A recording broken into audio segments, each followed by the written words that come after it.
So, the problem with Alien Covenant is that it's a film of two halves. So, most of there's the setup up until the white ghost alien things are born. There's the film is all the way up until David turns up.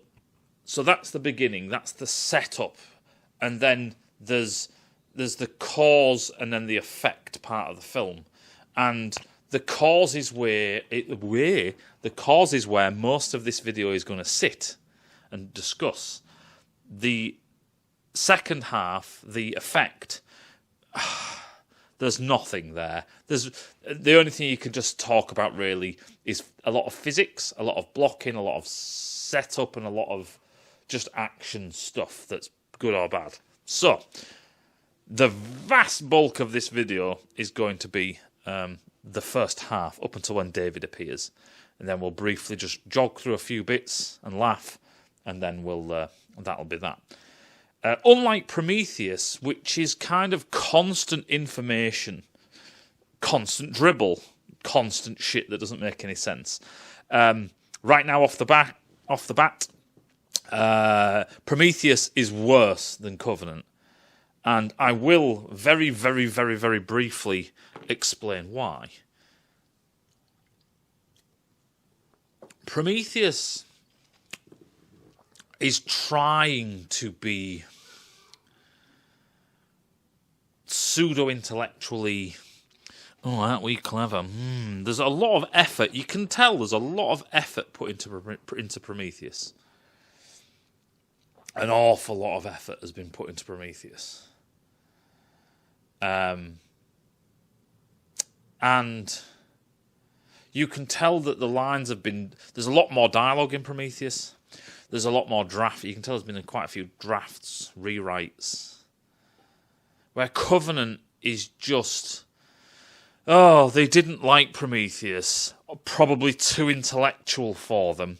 Just give the plebs what they want, which is the action and gunfire. That's what it very much feels like. Because of that fact, because Prometheus was trying so hard, and because Prometheus fails so hard, because the people in Prometheus are trying to be cocky clever, and because it betrays the lack of logical thinking and critical thinking of the writers, it is a worse film. There's more to fuck up in Prometheus. There's more to get wrong. There are more stupid events. Now, I know I hear a lot of the time that people say the characters in Covenant are stupid. Not yes, but no. Not compared to Prometheus. Prometheus has such hugely expensive in both resources and time and thinking power and contemplation. So in other words, the only example I give is this. These cave paintings said that the stars, really? Right. Well, you are going to have to go to some extreme levels of scientific evidence, Elizabeth, to prove that. Wayland's like, nah, fuck it, let's get in the yacht, let's go. What? Actually, what? What? Prometheus beats Covenant for being stupid for this one reason. Why is there a secret billionaire, trillionaire, who is paying for all this on his own private yacht with his own private crew, hiding? Don't know. There you go. There is nothing like that in Covenant. There is nothing like that in Covenant. Why is David a psychopath in the first one? Don't know. Why is he a psychopath in the second one? He's old and broken. Oh, okay. That's at least some reason. You see how Prometheus is so much worse than Covenant? Because in every single step, every single example I can give you, comparison between the two, Prometheus is going to win the dumb. It is going to win the race to the bottom. Any road. So, let's get some groundwork down. It is 10 years after Prometheus. How do we know? Oh, Prometheus. I can't even spell it right. Fuck me. Protheus. There we go, Protheus. It's 10 years after. How do we know? They say. Nice. Even if you're not counting the years and the digital scroll across the fucking bottom, they just. Thank God James Cameron got rid of scrolling information on the bottom. We do not need to know how much the Nostromo weighs. We don't even need to know it's called a Nostromo. They say it soon after. Well done. So, 10 years after. So the story starts with a ship called the Covenant. And the Covenant is a colony ship. This is very important because that means that they have a mission. Unlike the other films, is that true? The Nostromo has a mission, the Sulaco has a mission, the Prometheus has a mission. Yeah, well, put it this way. The colony ship has a mission that thousands of people's lives depend on. So every one of their actions is not a discussion you have around the dinner table. It is, like the Prometheus, right? They have a crew and they have a guy in charge, or Vickers, who just says, do this, do that. Kane controls the Nostromo, and it's just the Nostromo crew, which are just doing what the company tells them to do. With the Marines, they have a mission, but there's a few of them, and they have guns. With the Prometheus, with the Covenant, they have a specific mission, a specific destination, and there's no exploration or mystery. So with the Nostromo, it's like, oh, we don't know what's down here. We have to go, but we don't know. It all seems shaky. They all don't want to go. None of them want to go. And it's like, yeah, go on then. We have to because of the rules.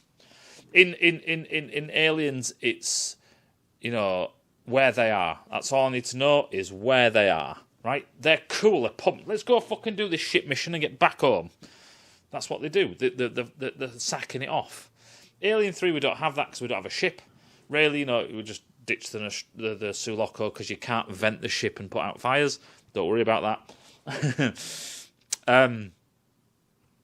And then in 4, forget 4. In Prometheus, we're going to... Oh, it's a mystery again. We're doing this whole mystery. Oh, and in Aliens, sorry, there is a mystery. What happened to the colony? Let's go and have a look. It's a mystery. Ooh, spooky. In Covenant, it's spooky. We don't know what we're going to find out. The small crew, we're going to find out. Blah, blah, blah, blah. In Covenant, it's not that. In Covenant, it's a bus. We're going over there with this massive amount of passengers and fetuses and all sorts of shit. We've got nails, we've got wood, and we've got cabins, and we've got shit hairstyles. Let's go to this place that has been investigated. Probes have been sent. People have probably been there. We've got all of this kit. We've got all this food. We're going to set up a new life. We have been building towards this mission for probably a decade, if not longer. A lot of work has been put into doing this fucking mission. Right? A lot of the ship's massive. Right? We've invested a lot of time. We've got all of these cranes, equipment. We are part of a huge project. That's the difference. The Marines and Aliens are just doing what they do. The colonial Marines, they hop from colony to colony, telling everyone to fucking behave yourself, otherwise we'll use our state-of-the-art weapons that are from 60 years ago, and we're going to kill you all. In the Nostromo, they're out in the middle of nowhere just doing a mundane shit job, and they go and open what's in Pandora's box. In Prometheus, they're exploring the galaxy and going somewhere where no one's ever been before. It's a bit Star Trek-y. Well, that's where it ends. The comparison. And so this is very, very different. A lot of people invested their time. To get onto the colony ship and get in a hypersleep pod, people probably have to sell their livelihoods. A lot more people are resting on the decisions you make. Okay, so there's this ship. That's what they're doing. And the first fuck-up happens. And this is proof that we've got that problem again of this was written by someone who doesn't like sci-fi, doesn't like science fiction. That's the major problem with all of these films, mostly. Alien and Aliens excluded. The rest of them don't care about science fiction whatsoever. How do I know? There's been a... What do they say? There's been a neutron star? Something like that. Give me a second. I can't even really remember. I remember now. So, I knew... Sorry, I just had to go and check and go and do something else. But yeah, so a neutrino burst. A what, sorry? A neutrino burst. That sounds cool and sci-fi, doesn't it? No. What are you talking about? A neutrino burst? Yeah, well, you know, supernovas have neutrino bursts. Right. Yeah. But you know that you know that right now that billions of neutrinos are going through my body. All right, yeah. Yeah, neutrinos they have to hit nuclei bang on. If you look on Wikipedia and look up neutrinos, neutrino collisions, they have to make, the Kamiokande experiment? They have to make giant tanks of like chlorinated water in pitch blackness with thousands of photosensors to catch one neutrino or 7 neutrinos a year. What do they say? You'd need half a light year of lead to guarantee to capture a neutrino. So a half a light year of lead, and you fire a neutrino down it, and it's got a 50-50 chance of being caught. Yeah, they very, very, very, very, very, very rarely, and I'm not really doing that justice, interact with baryons. In other words, us. Not bosons, baryons. Yeah, no, hadrons. Sorry. Sci-fi. Any road. It's like, if you don't understand these things, look it up, dickheads. You'd understand that neutrinos don't interact. What is a neutrino? It's something that very, very, very, very, very, very, very, very, very, very to the power 26 very rarely interacts with matter. Oh, cool. So we'll use that then, yeah? Yeah, because it will fuck the shit. No. The amount of neutrinos flowing through the ship. Yeah, but it's more neutrinos. Fuck me, it'd have to be... It would be a lot of neutrinos. You're not kidding. It's like... Yeah, but neutrinos are a lot of the energy that comes out of supernovas. Yes, in the fucking star, not all the way over here in the bloody middle of nowhere. Why would you fly past? Let me put it this way. Let's just say there is this star that is close to supernova. You'd fly around it. Yes, it might add another 6 years to your journey, but you fly fucking round it, don't you? It's also very rare that supernovas close to us at all will go off. Where is this? This place has got to be close. It can't be 16,000 light years away, because that would take people forever to get there. It's got to be close. We don't just colonise, oh, well, there's a star system, looks exactly like Earth. It's only 120,000 light years away. We'll go there then. Doesn't work that way. Any road. What I also find strange is that the ship can detect it. Well, wait there. Neutrinos basically travel at the speed of light. Right? So you can't detect it. The star's gone pop. The light that's coming to you is going as fast as the neutrinos, because as far as we can tell at the moment, neutrinos are massless. So when it's on its way, you wouldn't detect the neutrino burst. Your detection is it hitting you, and it'd pass through you, and you wouldn't care. But it shakes the ship. It fucking shakes the ship. Wow! These neutrinos have all of a sudden just quadrupled in magnitude. Holy shit! Any road. So that's dumb, and it makes everything go mental and crazy. And then it automatically wakes up the crew, apart from Le Capitan. He's stuck. James Franco is stuck.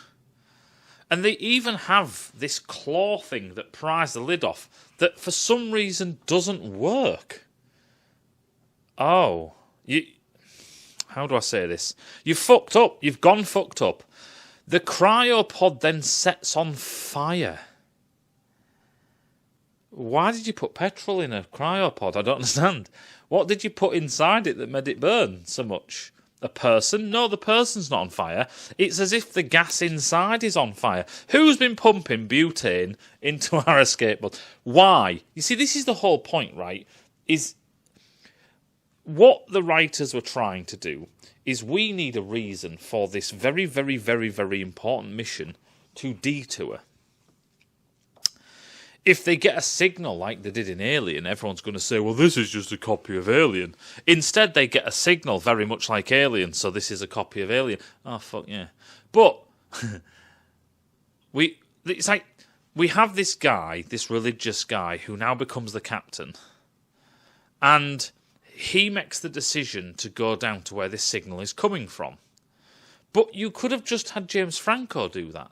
Or not have the captain die and just have this guy as James Franco. As in, have this guy who's the number 2 to be the number 1.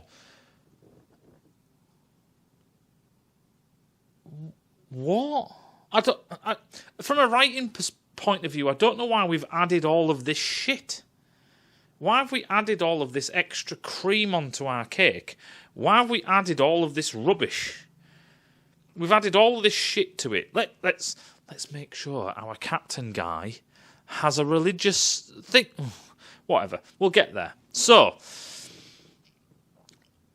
our Captain Franco dies. I think he died because he was trying to use his drama company to have sex with young women.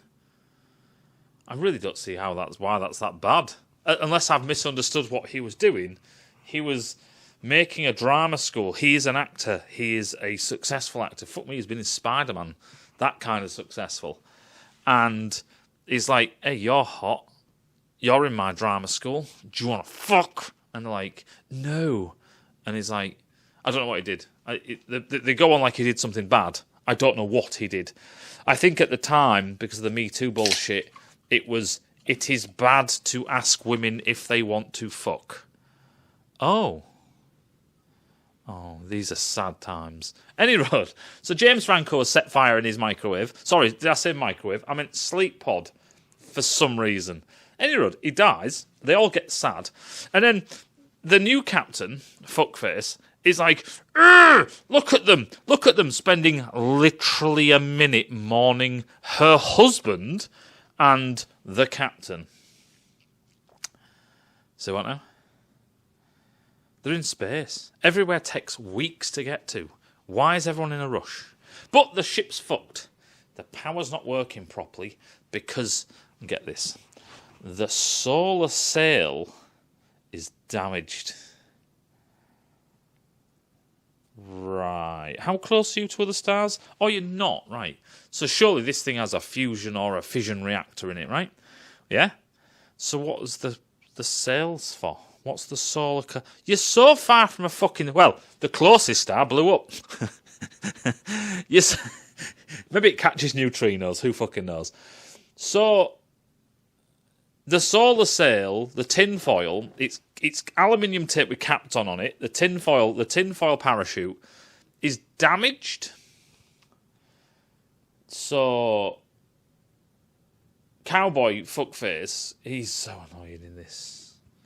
He's so annoying in it. Why did they put him in this film? I don't know. The cowboy hat wearing fuckhead goes out. So let's just be clear on these problems, right? So there's neutrinos. I think that's how you spell neutrinos. Probably wrong. And then we've got hyperdeath. Hyperbutane death, because someone put butane in it. Death sleep. Right. So I don't know why that happened. No one seems to know why that happened. No one even sends an email to the helpline saying your microwave has just cooked our captain, and it overdid him. So. And then they go out to fix the solar sails.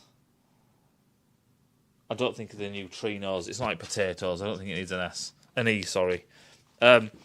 So they've baked the captain at gas mark 4. The neutrinos that don't interact with matter literally made the fucking ship shake. Okay. And it's a bit weird that things shake in space, right? You got to remember they float around. If you push them that way, they go that way. What makes it shake? Like, when you shake things in the air, it's because when you push them up, it's contracting the air above you, compressing the air above you, and that resists and pushes back down. You know, this is the reason why things wobble, right? Because in a sense they're constrained in some way, with it, been air or whatever, been water. But you're in space. You don't shake in space. It's something they've kind of got wrong in. You should get pushed. It's what they do in Star Trek. If there's a torpedo that goes bang, you'll just get pushed that way. You don't go, ugh, unless the engines are keeping you, stabilising you. You just see you got RCS thrusters that counteract,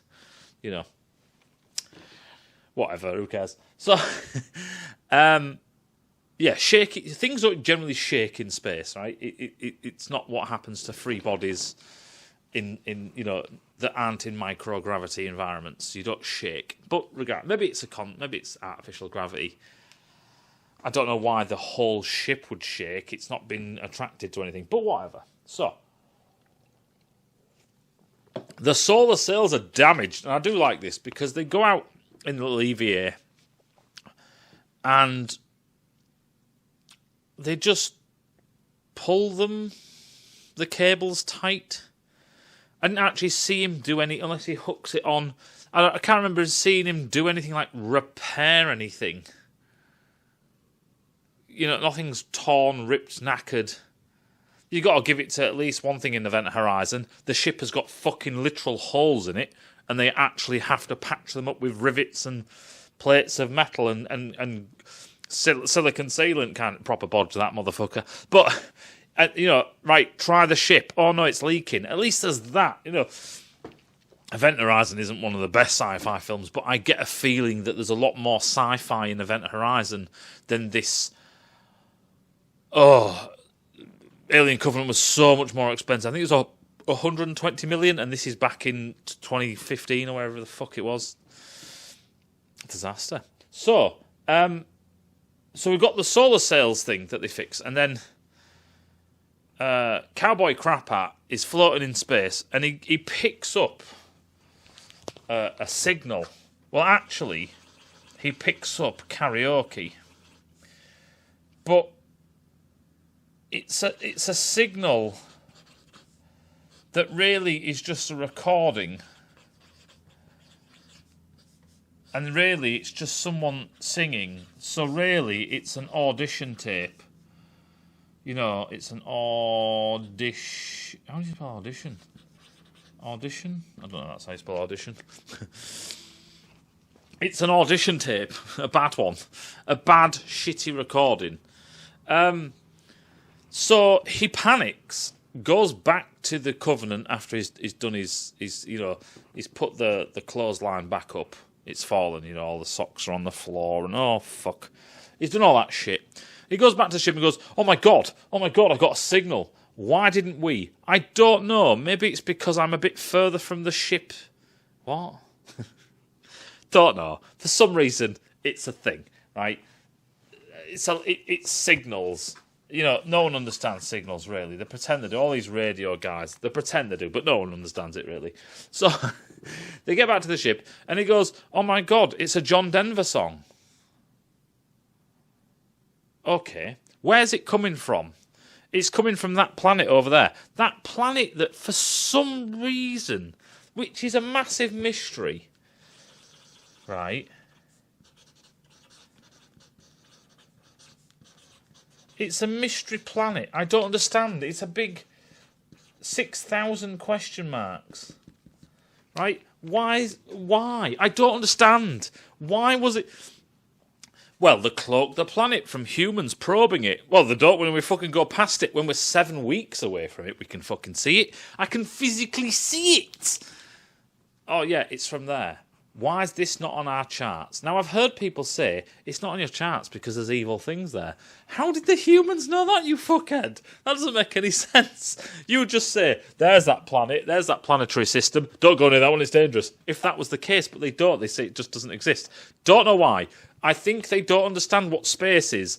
There's nothing, and then there's these tiny little grains of sand dotted around this place, this vast expanse, and I can see it. I could see that one. I could see that one. Unless it's behind some giant cloud. And they'd just say, no, it's behind this nebula. We can't see it.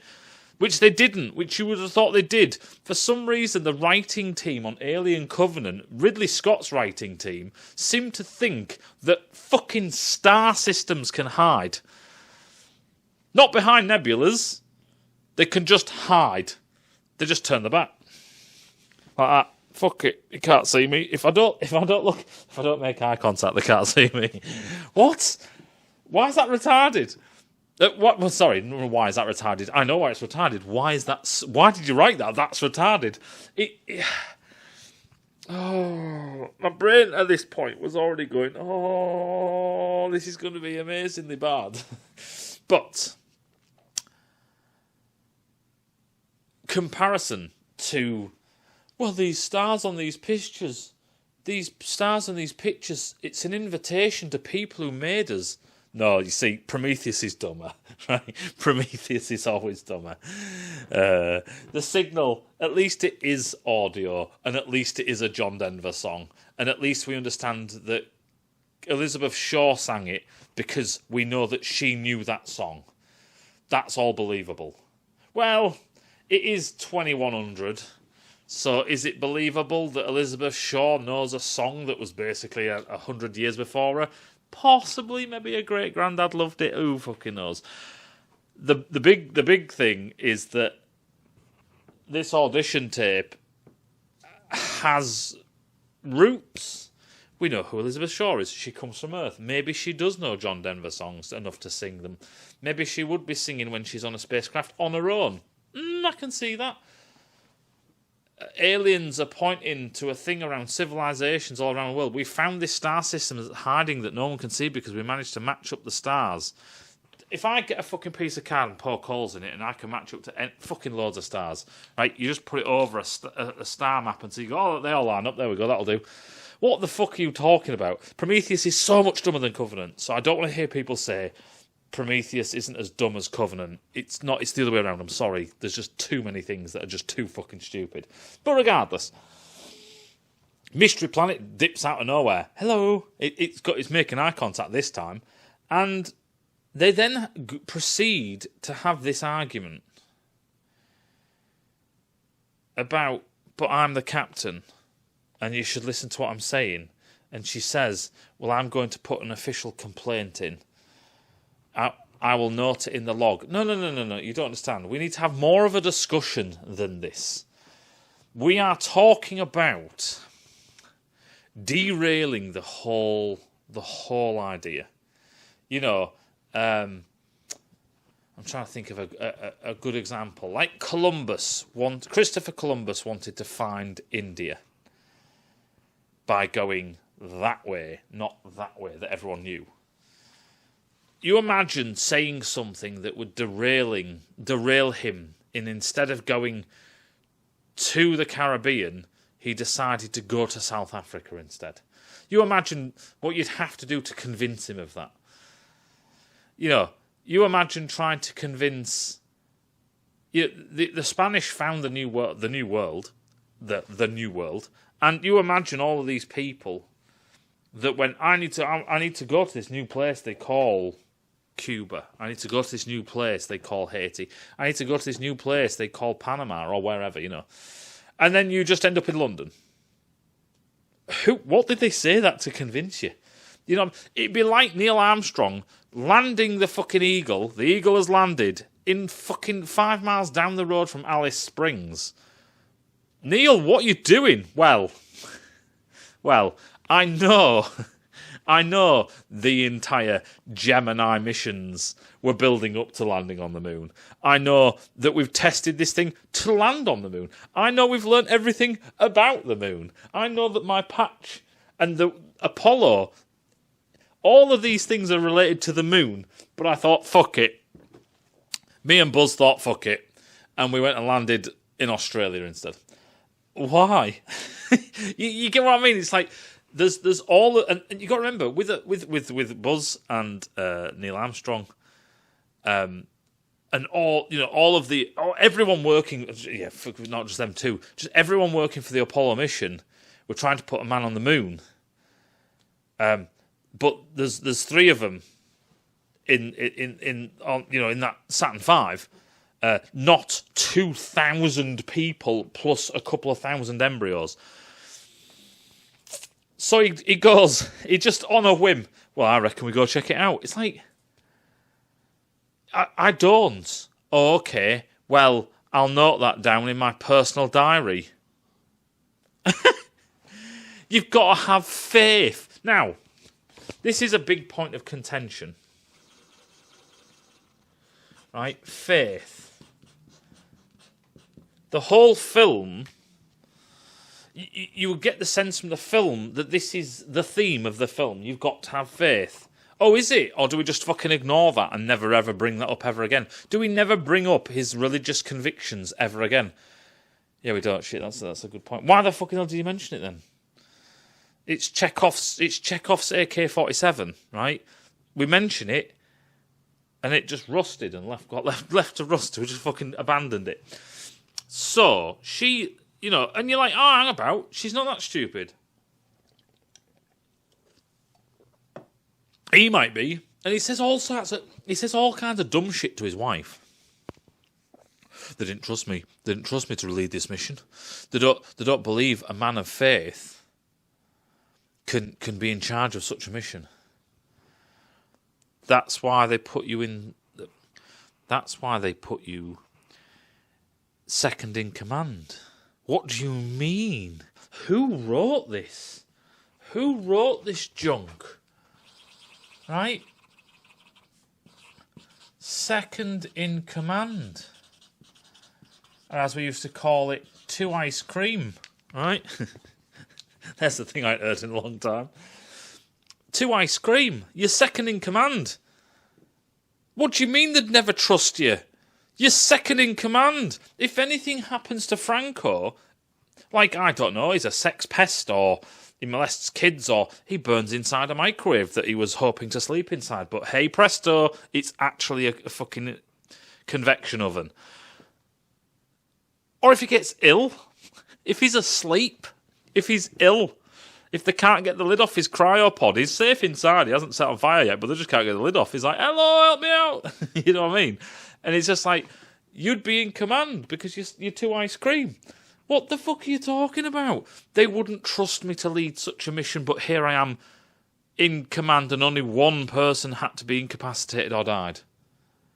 What do you mean? What do you mean? This would be like saying, no one trusts me with anything. And then they go, Mr. Vice President, the press want to talk to you. I'm like, okay then. What the fuck are you talking about? No one trusts me, but I'm second in command. And now I'm in command. I think you're a bit of a stupid person. I think you've been taking too many of those stupid pills. I think he has a coaster in his pocket made completely out of glass, so he can pull it out and lick it. It's like a little miniature window. He can lick it on demand. You fucking idiot! What are you? This is, you see, what? Why write this? We're talking about. He's not very confident. Faith. It never comes up again. He apologises for the fact that he's fucked up, and that's it. You did not need to have this giant speech. He needs to argue his point properly. Yes, this planet looks better than where we're going. Yes, but we have not planned for this, sent any probes to this place. It's weird that it's popped out of nowhere. It might be a sensor glitch. We have been hit by an impossible neutrino blast. The ship took a beating. Systems aren't perfect. We haven't got any data. And all of these people are expecting to go to Origai 6. What more do you need to convince this guy that no, we just shouldn't? Now, We'll go to Origai 6, we'll set up a colony, a city, all that shit. And in 10 years' time, once we've done what we've been fucking training to do for fucking ever, and we've made everything happy, and all these other 5,000 people are happy, and we've established whatever, if you want to take this ship and fuck off over there and go and have a look, be my guest. But in the meantime, let's stick to the plan that people have spent decades working on. Okay, sweetheart? No, you don't have faith. People don't like me. They'll never put me in command. I say study as captain. What the fuck are you talking about? You are just retarded. Which then begs the question, why is such a retarded man actually in command? Why? You're actually proving they wouldn't put me in command. They don't trust me. Yes, I don't. Because you've got all of the reasons under the sun to not go to this planet and continue with the plan, and yet you're... Forget the... They could just get there and there's nothing there. They could just get there and it's shit. They could just get there and, the sensors are broken. It's actually Venus. It's fucking dead and it's hot and no, there's nothing here. Right, let's go back. And he's like, yeah, but we need to take a chance. And I'm like, no, we don't. No, we don't. What is wrong with you? But any road, fuck it. They go. So, they go to this planet, and this annoys me every time. It happened in Prometheus. It happened in Prometheus. It happened in Prometheus. And it happened in Prometheus. You get to a planet. I've been watching Star Trek since 1987. They get to a planet. They're in orbit. The people who don't understand science fiction, let me just explain something to you. When you get to a planet, you can't just park here. You can't just park there. It's not like parking outside the 7-Eleven. To stay at that distance, this distance here, to stay at that altitude, you've got to keep on going round. Otherwise, you will fall, fall. You will fall to the planet's surface if you do not maintain a velocity perpendicular. The Enterprise had to do this. Even the Enterprise, where they have magical beaming shit in places, you always see it moving. It's moving. They always say, stay at high orbit. Can you get us down to a low orbit, Data? Stay in geosynchronous orbit. Fucking Star Trek, it's just a line. And you see it. There's the planet, and you can see the Covenant flying over. Now you can do that. There's this other thing called scanning. We do it in real life, right? The Voyager probes did this back in the 70s, right? And Pioneer before that, and New Horizons after that, and Cassini and all the other shit, right? We orbit things and we take pictures, we scan the surface, we look for things, we do all of this jazz, right? We re-establish the signal, we do all of this kind of nonsense. Now, we'll get to the orbits later, but that's what you do. You take pictures. They don't do this in Prometheus. They get there and go, fuck it, down we go. And then they fly around in the thick atmosphere, at subsonic speeds, that's the word I was looking for, going, can you see out? No. Prometheus is more stupid. I thought, look! God doesn't build in straight lines. Apart from when he does. But don't worry about that. And then then they just happen to find something in Prometheus, which is retarded. Maybe if you orbit and do a polar orbit, right? If you do a polar orbit, what you do is you do a polar orbit and you let the planet or moon spin underneath you. And then you can scan the entire surface. This is how we have scans of all of these things, unless it's like Cassini where you're going around and you do multiple orbits, and every time you go around the moon's moved and you can get a good picture of it all the way around. That's what Cassini does. But generally speaking, when you get to a planet, you go into a polar orbit and you can basically scan the entire surface, right? Pretty much the entire surface, as long as you get your orbit spot on, right? To the rotational axis. Okay then. So they get there. Fuck it, let's just go down. So, what now? Yeah, we're just going to go down. You mean this planet that we've never ever seen? Yeah, fuck it, let's go down. They don't take aerial pictures. They don't take pictures of... But there's clouds. It's like, but the clouds move, right? The clouds move. The physics on this planet is no different than any other fucking planet. And we've seen other planets. We have other planets. There's Mars, there's Venus, there's Mercury, there's Titan, the moon, there's moons, there's Enceladus, there's all these places. We've seen all sorts of shit in our own solar system. And this is going to be the future. Do you want to take some pictures? No, fuck that. Just go down. Whew. So they go down, right? And they say, oh, there's a horrible storm coming. Well, we need to go down right now, though, don't we, right? You know, because we heard this distress signal. Oh, no, sorry, it wasn't a distress signal. It was a fucking audition for Britain's Got Talent. No, it wasn't even... This is the thing. How do you know it's a signal? No, sorry, not how do you know it's a signal. How do you know it's a signal that hasn't bounced off something? In the film Contact, they get from Vega, a star, a very close star, they get a signal and send it back to us. It turned out it was the Nazis, but that's what they did. They sent us a signal, our own signal, back at us.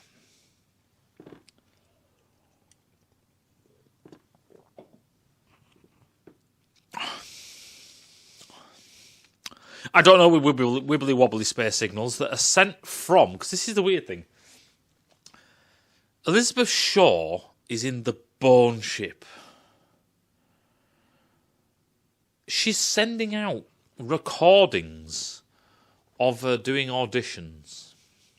Well, weird. But I think the idea was meant to be, although it's not really confirmed by the film, I don't believe, unless I missed it, that David is sending out the signal to try and get people to turn up so he can fuck around with them as well. He's actually sending out an audition tape, but it's almost like he's sending out a memo to people to come and do some couch casting. You know what I mean? And just like magic, they appear, retards. But you've got to think from their point of view. Where does this signal come from? If it is, it's not a Mayday. This is not Alien. This is not a distress signal / warning / maybe SOS, whatever. This is a bird singing a John Denver song while she's playing on the keyboard or whatever the fuck she's doing. Oh, okay. Well, let's hop to it, shall we? No. Why are you going there? That makes no fucking sense. Literally, what are you doing? Oh, we just turned up. Turns out she's just sat there going, country road. What the fuck are you lot doing here? She's naked, you know, because it's what she's doing, it's what she likes to do. And then they go, you're Elizabeth Shaw. She's like, I know, now fuck off, I'm fine. See you later, bye. And they go, fuck's sake, we made tits of ourselves. Let's get the duck out of here. So this is all based, all of this, we're exposing ourselves. We are not naked. I mean, we're exposing our bodies. We're exposing our safety to doing this based on fucking nothing. It could be just, I don't know, maybe there's some moons out there that are made out of certain metallic material or something, or silica, that reflect radio waves back. That could have just been a radio wave that went out, got reflected back, and they picked up. That's why it's so shit quality, so fucked. And it could come from that planet because that's where the moon. So you think it's there? The moon was there when the signal got reflected. Oh fuck! Moons fucking hang around planets. It's weird. It's almost like to be a moon, you have to hang around a planet. It's weird that shit, isn't it? Anyway, Who fucking knows? No, fuck it, let's go down. So we're bumping around with the gayest. It almost looks like the kit they're wearing reminded me, and they have a GoPro on a stick, which I thought was the gayest shit ever. But they've got helmets on and uniforms on. They look like the space rugby that they play in the beginning of Starship Troopers. You know, the teenagers are playing that air ball or whatever the fuck it is. They look like that. Actually, it just came to mind. Any road. So they go down to this planet's surface, and we get no dialogue for we're testing the air. Remember in Alien, what's it like outside, Ash? And he's like, whew, it's fucked. It's cold as well. Might want to take your scarf and your gloves. Yeah, it's primordial. We can't breathe out there, motherfucker. What about the sun? Oh, my God.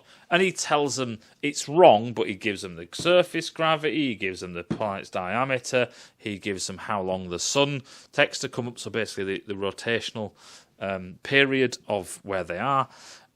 Tells them all sorts, tells them that the weather should calm down, tells them this, tells them that, blah, blah, blah, blah. In this one, fuck it, let's just land.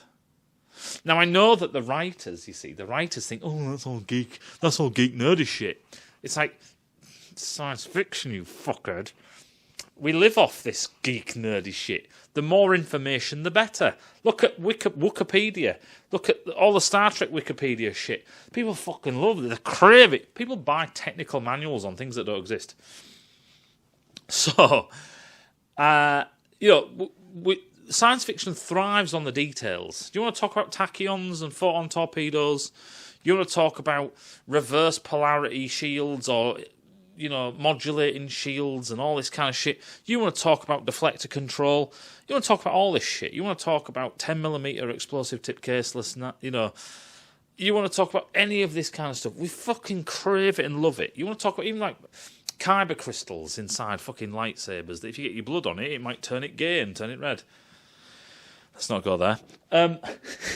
But we thrive off the details. This is why it's called science fiction, not Yippee Magic Harry Potter edition. And don't get me wrong, even though Harry Potter is pretty meh, all of those nerds, they fucking love all the details of Harry Potter and the spells and the street names and who's related to who and who was the wizard in school of what wizard in school.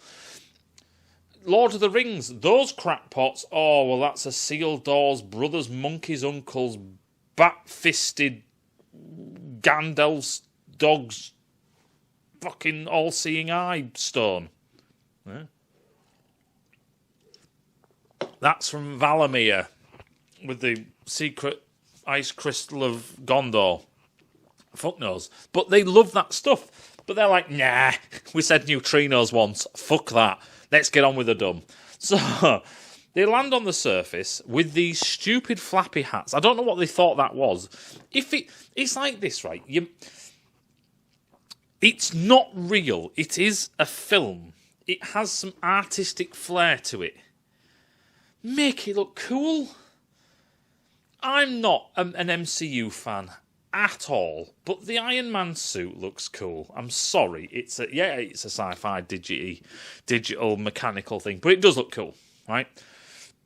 I've seen the original designs from the comic book, and it is now the 21st century. It looks shit hot. It looks cool. I'm not a fan of this kind of stuff, but fuck me, that looks good. It's like the dropship in Aliens. There's some bits of it that are not practical whatsoever, and I might do a video about the practicality of a lot of these things. Mechanical engineering is my background, and I started my career in aviation, so I've got a bit of both. But yeah, the dropship won't work for a lot of reasons. The power loader won't work. There's a lot of things that won't work in Aliens, but we kind of let that slip because it looks cool. Aesthetics over function, all that kind of shit. Fuck knows if the Covenant will work, the actual ship, but it looks cool. It doesn't look that bad at all. Some of the stuff in Avatar looks really cool. It might not work. The octocopter things in fucking Dune look amazing. Won't work, but it looks cool as fuck.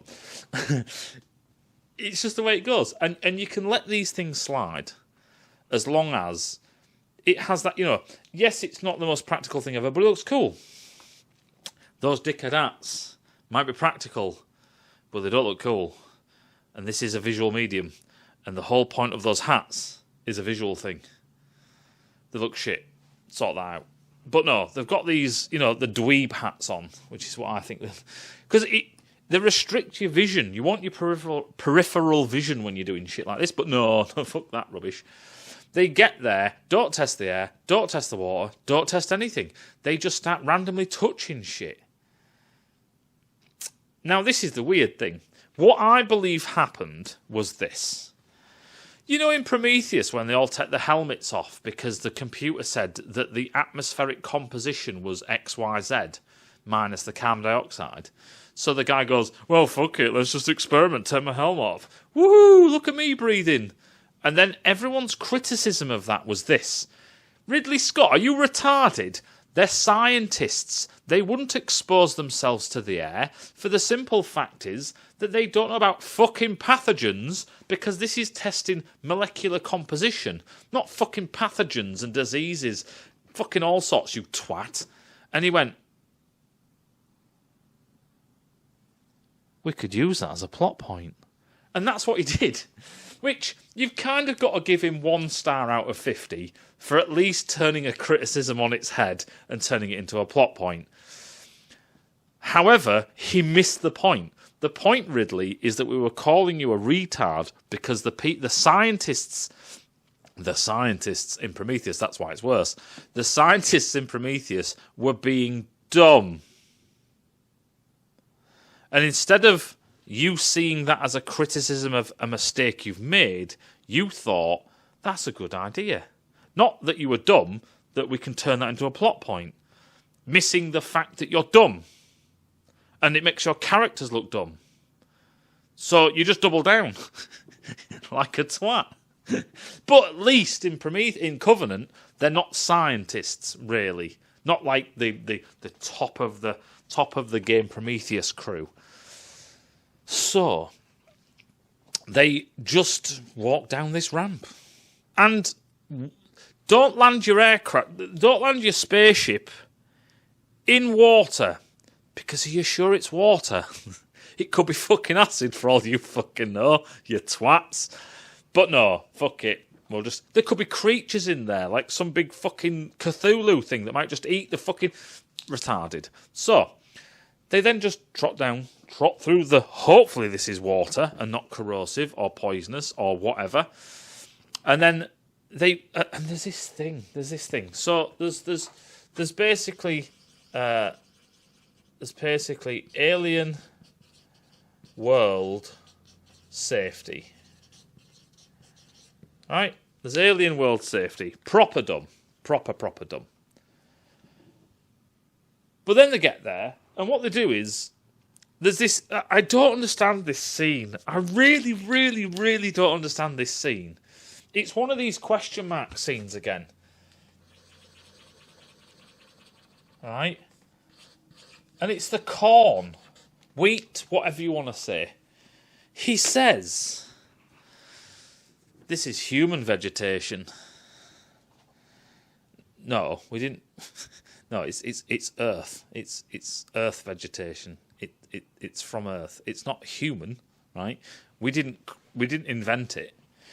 We might have cultivated it and forcibly mutated it to do what we want, but that's semantics. Go on then.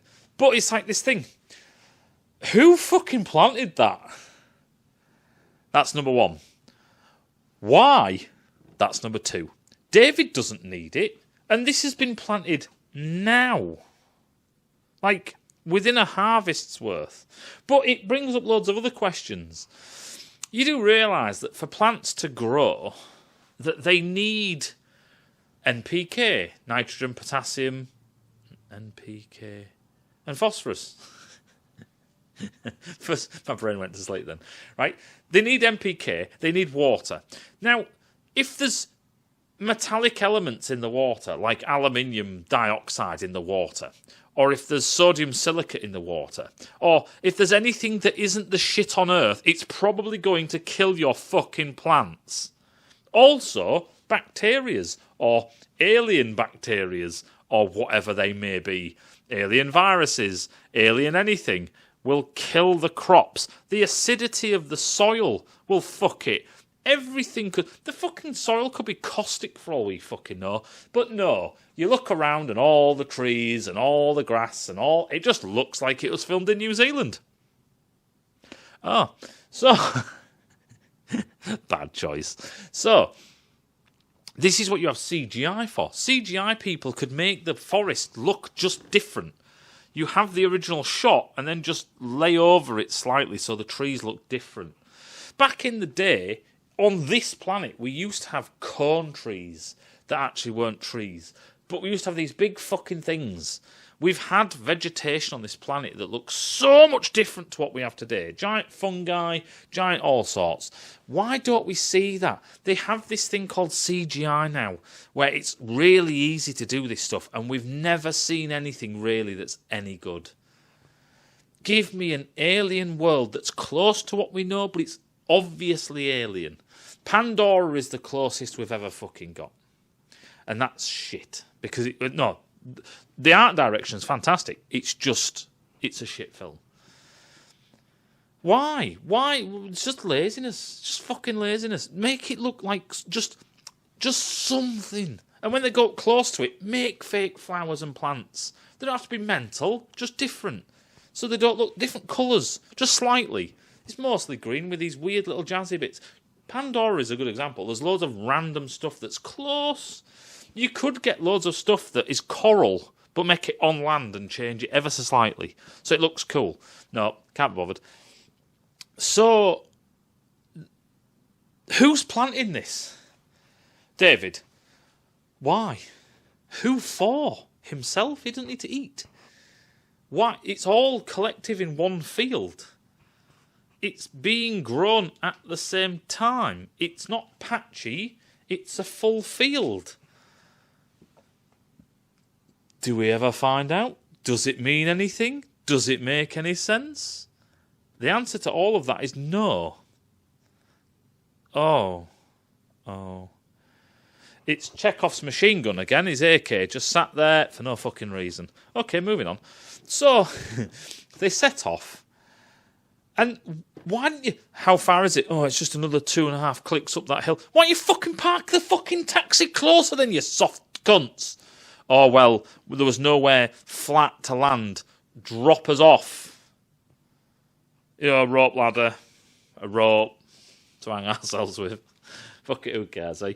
You could just, we do it nowadays. Helicopters come in, Chinooks, whatever. I've seen, personally, a Chinook land tail-ass down on a building. So basically the helicopter was like this, tail-ass down. People jumped out the tail getting it fucked off. No, not on this, no, you can't. All right. So, communications are shit. Why? I can see. Oh, it's the atmosphere. But you didn't want to set up anything in the meantime to stop that from happening. You could tell that ionic storm from our orbit. Communication with your orbital vessel when you don't know if you're going to stay here or not. You don't know if it's dangerous or not. Communication is really important. Number 2 is, why have they all got guns? Now, this is another one. Guns. Question mark, question mark, question mark. Corn. It's all got the question marks. Why have they got guns? Well, I know what you're going to say to yourself. You're going to say, well, come on, Matt.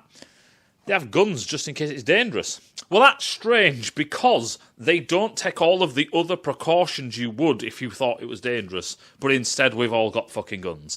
Now, we know why they've got guns. It's because they're American, because Americans can't do anything or go anywhere without a firearm.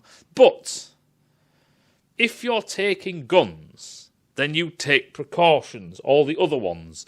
Respirators, don't touch shit with your skin. Brief people, don't do this, don't do that.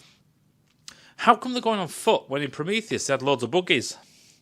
Prometheus, they went from here to there. I can fucking see it. It's 300 metres. It's not that difficult to walk, even in the spacesuits. No, we'll go in the car. Really? Oh. Did we bring a car? Nah, why would we do that? What do you mean, wow? Well, because this silly bitch parked us fucking 4.5 miles away from where we're meant to be. Oh. Do you want to do a flyover? The thing can hover. We watch it hover. Do you want to fly over and see where the signal's coming from? No. Oh. Why? That's what I would do. You go and recce it. If you can't see through the clouds, but you've got a flying machine, go and have a fucking look. No. We want it to be a mystery for the film. You see, in Alien, you might say the same thing. But why didn't they go? They parked 1.5 kilometres, 1.4 kilometres away. Number 2, it's extremely busted, windy and all the rest of it. Number 3, if you look at the terrain, the Nostromo is parked the closest they can get to it because of the extremely jagged terrain. Number 4, the Nostromo really isn't designed to go, spelunking. It's not the fucking dropship. It's massive and it tugs shit around. So they've found the nicest spot to land on, and even that landing fucked it up. It's not really designed to go exploring. It's not the Lewis and Clark. It's not a dropship. It's not an ATV. It's the Nostromo. So they landed it the closest viable place they could, and then they could walk. And if you actually look when they walk to the Nostromo, sometimes they're going through craggy bits that are literally as wide as my arms are. They can't fit to get there. Okay, it makes sense. In Aliens, they fly around. Oh yeah, let's have a look. Can we see any obvious aliens? Any obvious yard sales? Power still on. Anything else? No, looks alright. Okay then, let's land. Do a recce. Alien 3, it's an escape pod, they're not wrecking fucking shit. But you get what I mean. Prometheus, no, they're not doing Prometheus, but Prometheus is dumb. Did they do it in Covenant? No, of course they fucking don't, because why would you? In Prometheus, at least they could see that there was a pyramid-looking thing over there, there's a pyramid-looking thing over there, and we're on a road. And then we land and we get in the cars and drive over. In Covenant... okay. Why bother? That's what they're like. So, they get halfway there, and Guy goes, I'm going for a piss. She's picking up all sorts of shit. Mud and samples, and what the fuck are you doing, woman? What are we doing this for the colony? It's like, we've got all the time. It literally took us 7 weeks to get here. We've got all the time in the world, bitch. Calm your tits down. Stop touching stuff. Let's go and find what this signal is first. Let's see what the jib is. Right? You never know. A Stegosaurus might come out of the fucking bushes, and you're too busy pissing around on the floor with a load of mud. So he goes, right, I'm just going for a piss. And then has a crafty fag. What, is fucking smoking illegal? But there is another point. Dude, don't smoke on an alien planet. You never know. You might set the fucking atmosphere on fire. Who knows? What's that smell? Might be a gas that you can't smell. Like butane that you can't smell. And you go out and spark up and the whole thing might fucking go up. Who knows? Because these trees and bushes might emit butane. Who fucking knows? Don't like that fag here, mate, you retard.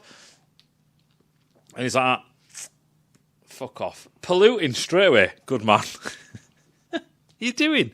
But yeah, he kicks a spore, and the criticism from Prometheus comes to bite Alien Covenant right in the arse, and this shit goes in his ear.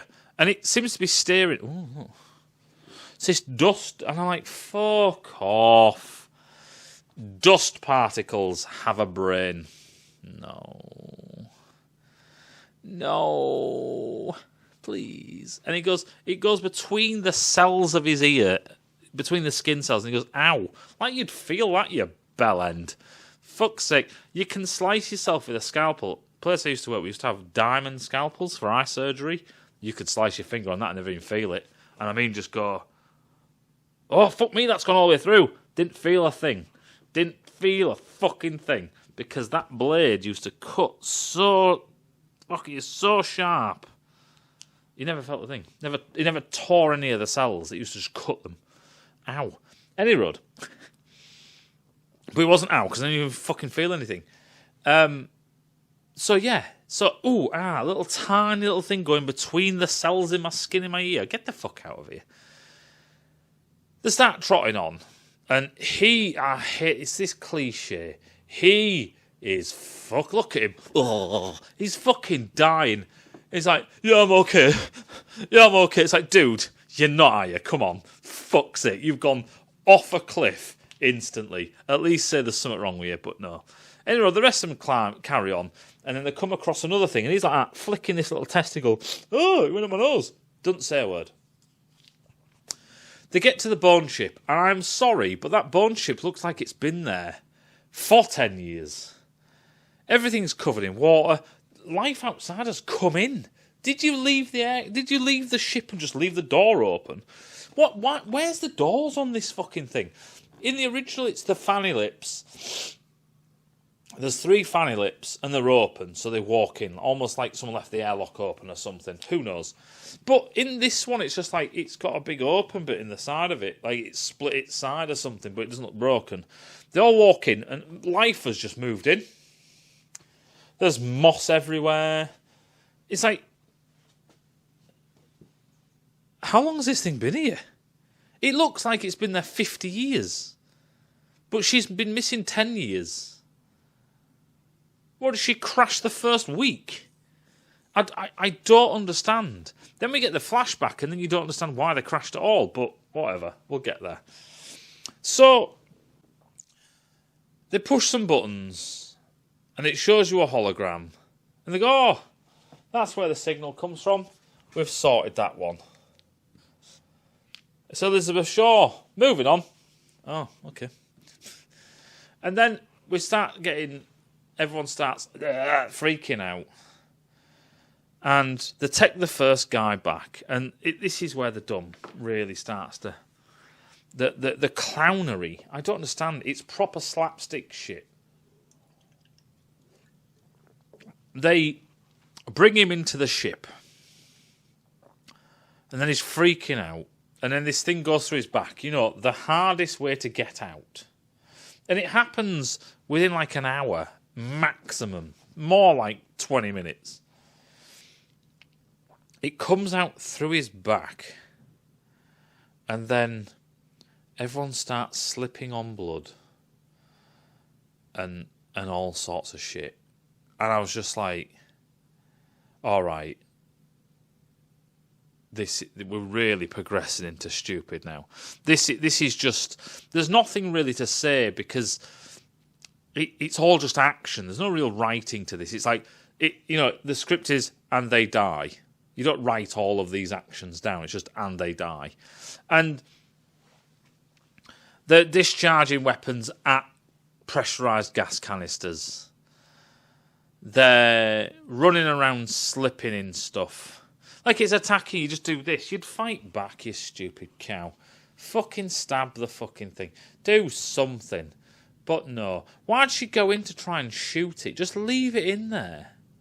Yeah, it's in there. And then there's this thing, it can smash its way through any window. So if I got a bit of steel and just put it over that bit of glass, it'd get through that, would it? Get the fuck out of here. You know, I don't understand. And what's it doing? It's instantly born and just starts attacking anything it sees. Why? Like, really, why? Spores plus human equal that thing. The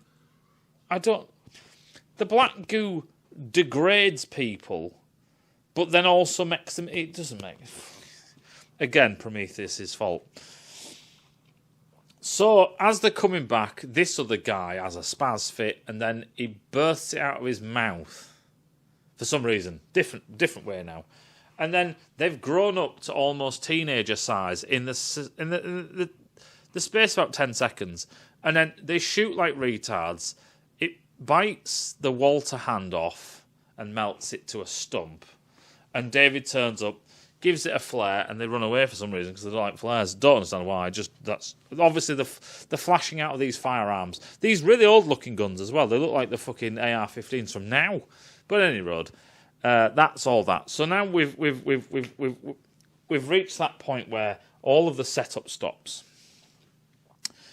David, hey David, you look like Walter, but you also sound super creepy and come out of the middle of nowhere. Don't explain anything. We don't actually say anything as we walk through, basically, Rome, We walk through Rome. There's all of the victims of Pompeii just all the way around. Don't know if they're aliens. Are these humans, David? No one asks a question. They walk all the way back. They get there and he goes, oh, hello. Hello, brother. Look at my hair. 10 years, David. Look at my hair. Oh, I hasn't bothered cutting it all. Don't know why. Just need to make him look different than Walter. And then they go, oh, Walter. Oh, David. And then that's it. And then it's some... Oh, do you want to talk about it at all? Nah, fuck it. Be right. Be right. And then it's all this creepy stuff going on. And basically, David's lost his mind. Okay, I can deal with that. What are you trying to do, David? I'm trying to make creepy, weird shit like Frankenstein's monster. Why? I don't actually know. I don't know if I'll ever actually come across humans ever again. It's lucky that you lot turned up, to be quite honest. Maybe I'm going to change my plans. Why did you do all these weird things with Elizabeth? Don't know, really. Just did. Do you want me to finger you? Yeah, go on then. Oh, excellent motives. I hear people all the time, I read people all the time saying comments on Facebook groups and stuff saying, oh, I just want David's fucking trilogy to be completed. Why? It's shit. There's nothing there. He's a broken android who's gone mental. What is there an arc of? It doesn't. What you're fucked off with is it doesn't make sense. It never did. It didn't in Prometheus. Never mind Covenant.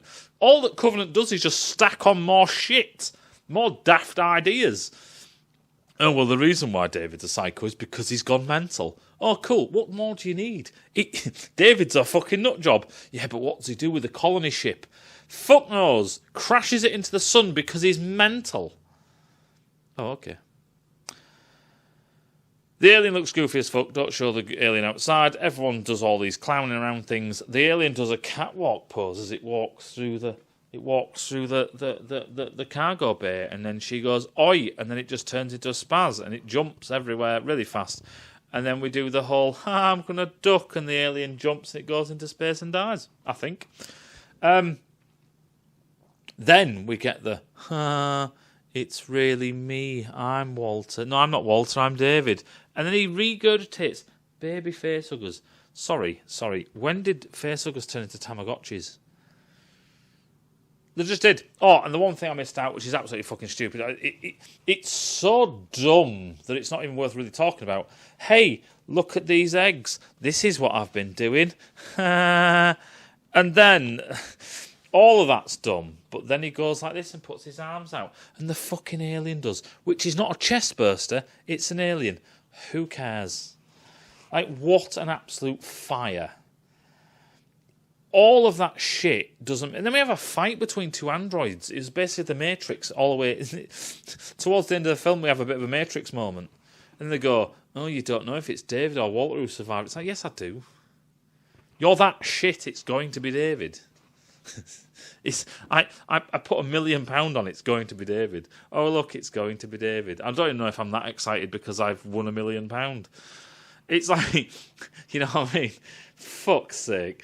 And it's just like, when you watch this film back, Ridley, did you think to yourself, that did it? That did it. I would have loved to have been a fly on the wall when Ridley Scott showed the finished article to Brandywine Productions lot, you know, Walter Hill, David Giler and fans, and Gordon Carroll. When they showed it to them, they all went... Like, when they showed them Alien, they were like, yeah, it's a bit risky, isn't it, Alien? You know, that guy comes out of his chest and Ash knocks his head off, and it looks fantastic, but, oh, God, it's a bit... I don't know how people are going... Well, people are going to love it or they're going to fucking hate it, one or the other. Well, when you watch Covenant, you go, oh, it's dumb. You know what I mean? It's like... And... What did Gary from Nerdrotic call Danny? He called a rip-offly. Walking around the ship with a fucking tank top on, with a gun in her hand, with all the sirens going off. It's like, yeah, well, fucking Christ. She's a seriously... Well, it's the whole point, isn't it? You don't care. When you watch Alien, you're like, they're all right. These people seem like people and they seem normal and they've just been getting on with their jobs. It's like watching the IT Crowd or something. They're just a group of people getting on. And then Kane seems, he's, I want to go and see this. And then this thing happens and you're not bothered about Kane, you're more bothered, oh my fucking God, look at that thing on his face. And they're all like, holy shit. And they're reacting the same way you do. Oh, the fuck is that? And then you kind of grow a rapport with the crew of the Nostromo because they are reacting to the way you would. So you feel like you have something in common with these people. It's a commonality. And then fucking God no, I'm not letting fucking Ash. And this is one of the things, right? You have all these feelings of, I can see all of their points of view. I can see why Ripley's like, no, don't let that fucking thing in. Let Kane die, fuck him. But then you can also see why Dallas and Lambert are like, we don't fucking stay out here, dickhead, let us in. You get both sides of the coin. And then when Kane dies, you're like, oh my God, that's a horrific way to die. So you feel sorry for him. But fuck him because he's dead. Because you need to worry about all the people who are still alive left with this thing. And then you have Parker and he's funny. And Brett, the funny. Just that little bit of, how do you feel, Park, when your staff just walk around and just say, right? And it's like, right. You know what I mean? There's this camaraderie. And the bit where she goes down to the lower levels, I'm coming down. It's like, what the fuck is she coming down for? Fucking bloody know-it-all bitch. And then she comes down and they're like, yeah, well, I guess you can just fuck off then. She's fighting her side and then and he goes, what are you laughing at? And then there's all that kind of shit, And you kind of...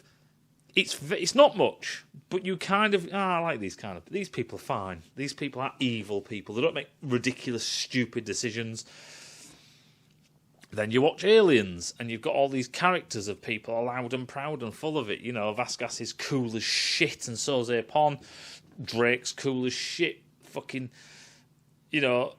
Hicks is like all stern and bloody, stoic, and Hudson's just a knob, and then he's not, and he's quite funny, and he's bouncing around, and he's all this, that, and the other, and and even people like fucking Gorman at the end, you're like, Gorman's, he did the right thing. The right thing was not blowing up fucking Vasquez. That's not the redeeming thing he does. The redeeming thing that Gorman does is he is in charge. He wakes up. He knows he's made a fuck up. He looks to Ripley and Hicks and says, right, you've got this under control. How can I help? Not, get out of my way. I'm in fucking charge. This is my shindig. He's made a massive mistake. People have died for it. And he's basically, at their mercy. Stop being a hindrance. Help. And that's what he does. That's exactly what Gorman does. And that's his redeeming quality, where he has the right to take over. This is a military operation, and he has the right to take over. And he relinquishes that right and just basically becomes a grunt himself. That is a redeeming quality. Well fucking done. You like these people. When you watch Prometheus or Covenant, Prometheus is worse than Covenant because you fucking hate them. Elizabeth, die. You know what I mean? Holloway, die. You fuckwits with your fucking stupid smoking tobacco in your helmet, die. David, die. Vickers, take your clothes off, then you can die. Idris Elba, if you die, fuck it, who cares? You know what I mean? All of them. You're like, I don't care. And then when you watch Covenant, you're like, oh my God, rip offly. Fuck off, you boring bitch. I'm so fucking upset that James Franco wasn't in this. We don't care. You're trying to force it on us. Cowboy shitface is not funny. There's nothing funny he says. He's just shite. Get rid of him. All of the couples, the religious knobhead, don't care. He's got a point about faith that we never find out what that's about. He's second in command, whinging about not being in command, even though he's now in command. Shut the fuck up, we don't care. All these people we do not care about. At all. And I don't mean, we're going to start fucking cleaning their house. I just mean the little we get, we're like, oh, you're dead. Huh. Moving on. Hank in Breaking Bad is an annoying fuckwit. He's egotistical. He's it's all bravado. It's all a bit of it's fake, basically. But when he dies, he's just doing his job. The poor bastard is just doing his job. And you do feel for him. Wow. How can you turn someone I don't like? Or, there's nothing... Yeah, Hank's all right. He's it's almost like he's artificially grating on you. But how do you like Hank? When he dies, he gets really fucked over, does Hank. And you're like, oh my God. And you care that it's a big thing. It's a big thing because it's an entire episode on just how this happens. And then it has repercussions all the way to the last episode. He matters. He really, really fucking matters. Hank is how all this kicked off. He takes fucking Walt on a ride along. These fuckers don't care. And you can care about these people in films. You do not need a 18-hour series, episodal series to fucking do it. You don't need it. You don't need it. People do it with films all the time. Just don't care in this. Don't care. Just fucking don't care. Do we care about Sarah Connor in the first Terminator and Kyle Reese? Yeah. This fucking horrible machine thing. You want them to succeed. And it's sad that Kyle Reese dies. It's not, give them an Oscar. It's nothing like that. But you think, oh, fucking hell, the bastard did literally, physically give himself up to stop this thing. And there's some kind of good on you, Carl. You did what you set out to do. You had a shit upbringing. You live in a shit world. And, because this is the thing, it's tempting. Kyle Reese could turn around and say, I can get to live the rest of my life here in 1980s America. But he doesn't. Instead, he fights the stupid robot that he knows he's probably going to lose to. It's a sacrifice. Yeah, he gets to have a go on Linda, but it's a sacrifice. Okay, there's a character I can get behind. All these cunts, I'm kind of waiting for him to die. You literally, it's like Alien Earth. You just sit there egging on the alien. Yeah, get in, fucking, get it. Oh, and the one other thing is, how fast did that facehugger implant the guy? He got a facehugger on him for 5 seconds. And then he goes on the ship and births an alien. And then it turns into an alien in minutes.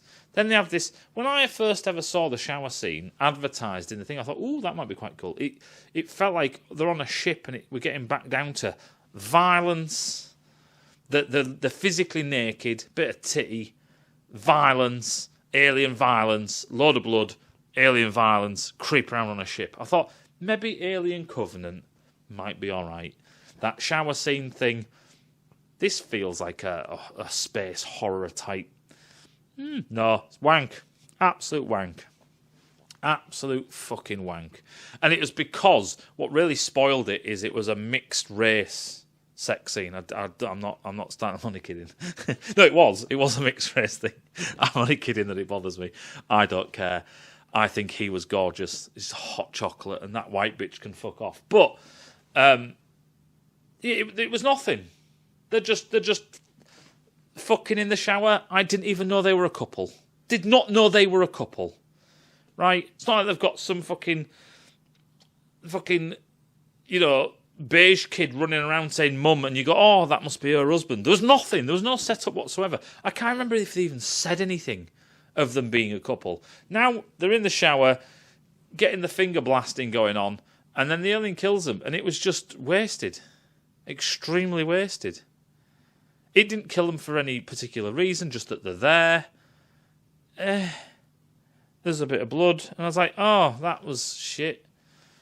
And it's like, it's the tiny bit of the film where you go, ooh, and it just disappears. No, that was a waste of time and completely just nonsense.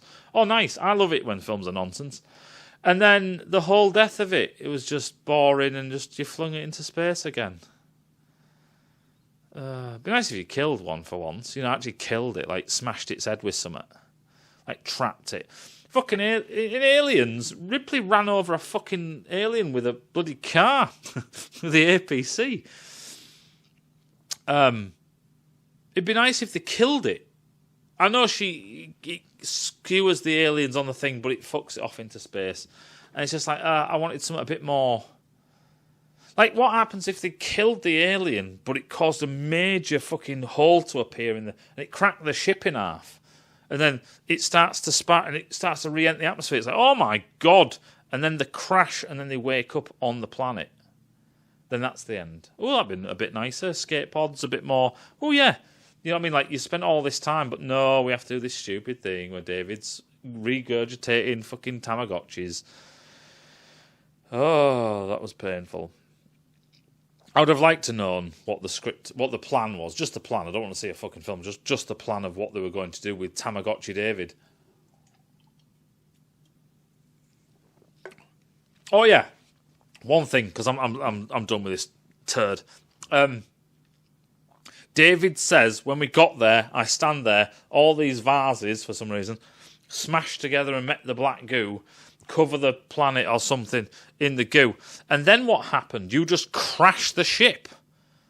Because there's trees as if it crashed. Oh, okay. It crashed. And these aren't engineers by all accounts. This is another race that look almost exactly like them. Like us. And then they crashed the ship. I don't understand why the ship crashed. Why did the ship crash? David, why don't you repair the ship and take off? Wait there. We saw one of these ships fucking endo on its side, bang, and start rolling after Vickers. It didn't break it. Why the fuck is it broken? Why are these ships breaking? What breaks them? I don't understand. In all of these films, Prometheus, there's a bone ship that's fucking dead. In Covenant, there's a bone ship that's dead. In Alien, there's a bone ship that's dead. In Aliens, there's a bone ship that's dead. What is with these fucking ships? They seem indestructible when you fly the Prometheus into them. Not a mark on it. It crashes into the ground. Not a mark on it. It crashes through all these trees. The plant life comes in, but not a mark on it. No big fucking holes. Alien, not a mark on it. Aliens, it's cracked in half. There's a big crack in the middle. I'm confused. How good are these ships? I don't understand. But, yeah, it's all dumb. It's all fucking dumb. And I thought the whole point was you have to sit in the space jockey chair to fly the thing. But Elizabeth Shaw's just doing it at the keyboard. She's just having a whale right all the time with her synthesizer. I'm confused. It's all not. They don't know what makes. They don't know why. I don't know why. You don't know why. None of this makes sense. And I'll see you in a bit.